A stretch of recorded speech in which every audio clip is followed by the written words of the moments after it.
Okay, lama dah rasanya aku tak buat video. 2 perlumbaan juga aku terlepas. Tapi kali ni aku kena juga buat video sebab waktu Valencia GP hari tu ada banyak sangat momen-momen yang menarik. Dan paling best sekali adalah John Mir akhirnya dinobatkan sebagai juara dunia MotoGP musim 2020. Dan kemenangan ni memang sangat menarik sebab satu adalah John Mir ni adalah pelumba MotoGP yang sangat konsisten season ni. Dan juga itu adalah kemenangan juara dunia yang pertama untuk Suzuki sejak tahun 2000. Last kali adalah dengan Kenny Roberts Jr. Okey, tapi kita akan elaborate dengan lebih panjang berkaitan dengan John Mir ni. So, aku akan recap sikit announcement yang aku tak sempat nak cover. Antaranya adalah Luca Marini dan juga Inia Bastianini akhirnya menjadi pelumba pasukan Avintia Racing tahun 2021. Macam yang kita tahu, Johan Zarco dia akan ke Pramac Ducati season depan. Awal tu kita dengar ura-ura yang Valentino Rossi nak adik dia masuk dekat dalam MotoGP dalam pasukan Avintia Racing. Akhirnya memang announcement dah dibuat, Luca Marini dan juga Inia Bastianini akan ke pasukan Avintia Racing musim hadapan.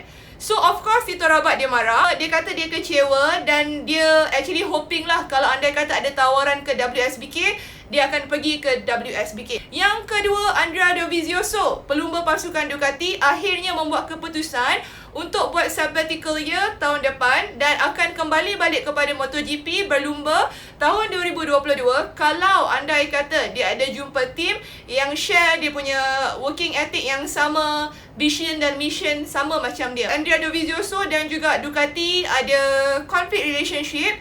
So antaranya adalah berkaitan dengan gaji dan banyak lagi. Bulan Ogos hari tu, Andrea Dovizioso akhirnya buat announcement yang dia tak akan bersama dengan pasukan Ducati musim hadapan. Dia dah buat announcement tahun depan dia akan ambil sabbatical year dan dia akan fokus kepada dia punya passion iaitu kepada motocross.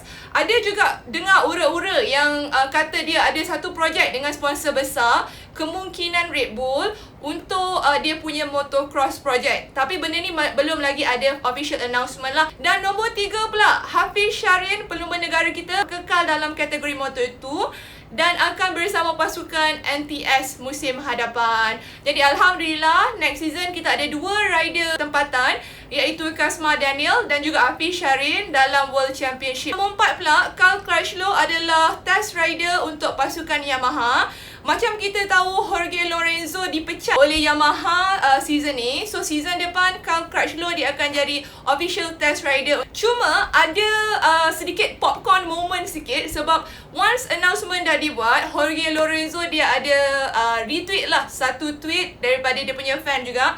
Dan dia cakap ayat dia, "It's like replacing gold with bronze." Macam kau gantikan emas dengan gangster. Dan yang paling epic sekali adalah Andrea Ionani di-ban selama 4 tahun sebab dia gagal dalam dia punya rayuan untuk doping test hari tu. Macam kita tahu, Andrea Ionani dia punya doping test cakap dia ada steroid. Dia cakap dia dapat steroid tu daripada daging yang dia makan dekat Marini 57 ataupun dekat sama-sama hotel. Tapi dalam rayuan dia, dia gagal nak buktikan receipt yang menandakan dia pergi makan dekat Marini 57 dan apa makanan dia makan.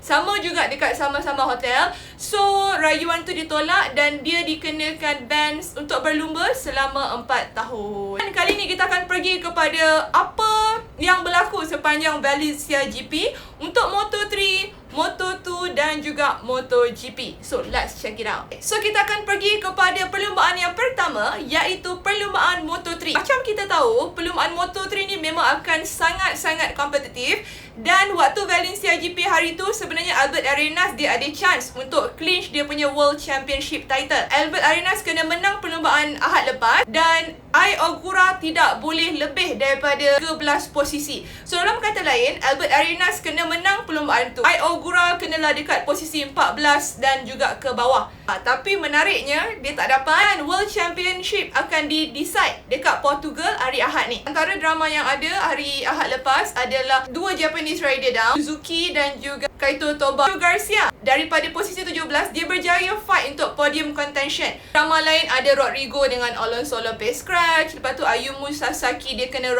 long lap penalty untuk irresponsible riding. Dan yang paling best sekali, ada beberapa rider yang very kompetitif dekat depan, iaitu Fernandez, Garcia, Denis Onchu, Arenas Darren Binder, Arbolino, dan lagi 4 lap Sergio Garcia dia berjaya meminta mendapat posisi yang kedua. Kita punya pelumba negara Khairul Idham Pawi tidak bernasib baik sebab lagi 2 laps dia crash dan tidak dapat nak menamatkan perlumbaan.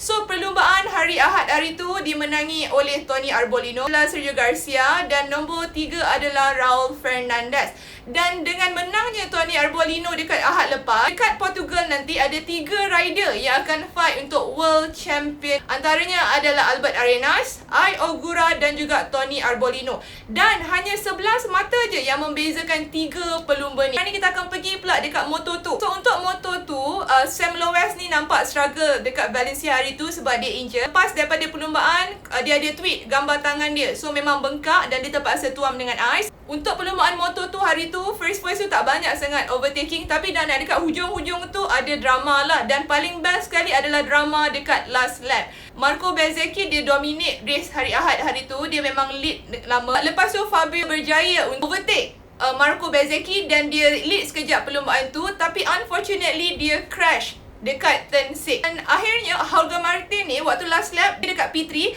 dia berjaya overtake Marco Bezzecchi dan berjaya menamatkan dan memenangi perlumbaan dekat Valencia GP. Garzo pula berjaya menamatkan perlumbaan dekat P2 dan Marco Bezzecchi dekat posisi yang ketiga. Of course, Marco Bezzecchi dia nampak very disappointed sebab last minute kena tapau. Kudos dekat Jorge Martin sebab dia dapat gunakan peluang yang ada, dan juga Hector Garzo. Sebab Hector Garzo ni dia adalah rookie dan dia dapat posisi yang baik, iaitu posisi yang kedua dekat dia punya home race. Lepas perlumbaan semalam, championship standing, of course daripada 3 orang yang bersaing, dia terus jadi 4 orang. Antara rider-rider yang bersaing untuk World Championship dekat Portugal nanti adalah Enea Bastianini, Sam Loes, Luca Marini dan juga Marco Bezzecchi. 23 mata saja yang membezakan diorang. So macam-macam boleh jadi.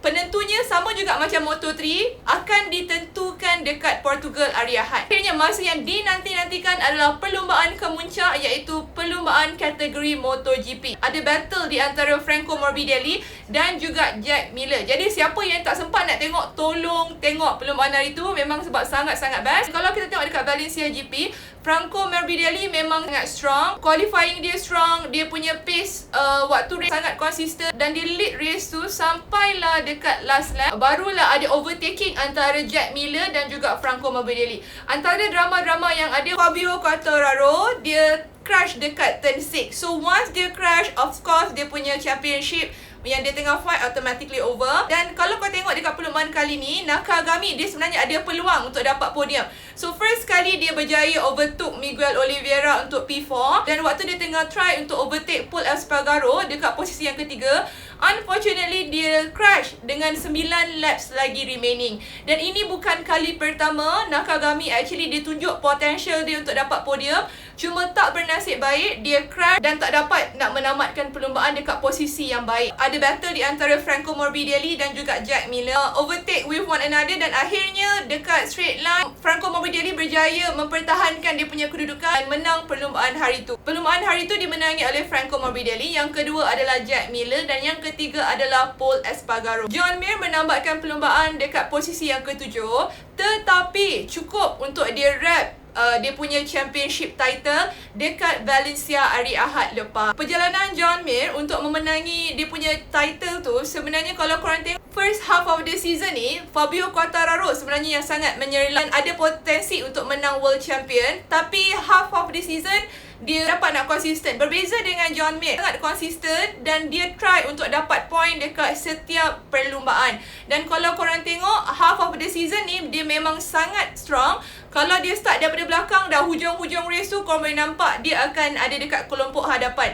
Masalah Suzuki yang dia sendiri pun admit adalah diorang kurang boleh untuk mendapat qualifying yang sangat bagus. Sebab tu waktu starting diorang dekat nombor 7, nombor 6. Sebelum John Mir berjaya mendapat title world champion ni, mula-mula orang selalu cakap mungkin John Mir ni adalah juara dunia yang tidak memenangi apa-apa perlumbaan. Itu dekat European GP hari tu, akhirnya berjaya memenangi perlumbaan dan tutup semua orang punya mulut yang kata dia bakal menjadi juara dunia tanpa memenangi sebarang perlumbaan. Bila ditanya bila dia rasa sebenarnya dia mampu untuk fight untuk championship, dia kata sebenarnya dia start pasal championship ni lepas dia perasan yang dia konsisten dan dia berjaya mendapat podium. Davide Fabio, pelaku pengurus pasukan Suzuki, dia bagi tahu sebenarnya diorang tak terfikir pun diorang mampu dapat World Champion title season ni, tapi dia start realise yang diorang sebenarnya ada potensi lepas John Mir actually lead championship standing. So sebenarnya baru-baru lagi. Ada juga orang yang cakap, oh John Mir ni menang championship sebab tak ada Marc Marquez. Ini ditepis sendiri dalam sesi temu bual. Mir kata dia punya championship title yang dia dapat season ni do not worth any less sebab Marc Marquez tak ada dekat dalam season, bukannya sebab dia kena culik ke apa, tapi sebab kesalahan yang Marc buat sendiri, iaitu dia injured dan tidak dapat bersaing dekat dalam season ni. Dan kalau korang tengok season ni memang menarik. Walaupun 2020 ni dah memang pelik, tapi dia menarik sebab banyak pelumba yang memenangi perlumbaan, pelumba yang berbeza. Lepas tu John Mir, pelumba 23 tahun berjaya memenangi world title. Suzuki pun tunjuk dia punya potential season ni. KTM tunjuk dia punya potential season ni. Yamaha yang sama ni kita tengok konsisten, tapi season ni problem. Ducati yang selalunya dah konsisten pun season ni problem. Season ni dia menarik dan unik sedikit lah. Tahniah kepada John Mir sebagai 2020 punya World Champion MotoGP. Dan juga tahniah sekali lagi untuk pasukan Suzuki. Minggu ni kita ada perlumbaan terakhir dekat Portugal. Apa yang akan dinobatkan sebagai juara dunia Moto3 dan juga juara dunia Moto2. Dan lepas tu kita akan rehat untuk beberapa bulan sebelum kita masuk kepada season seterusnya, iaitu pada tahun 2021. Okey, kita jumpa lagi dekat perlumbaan akan datang. Assalamualaikum.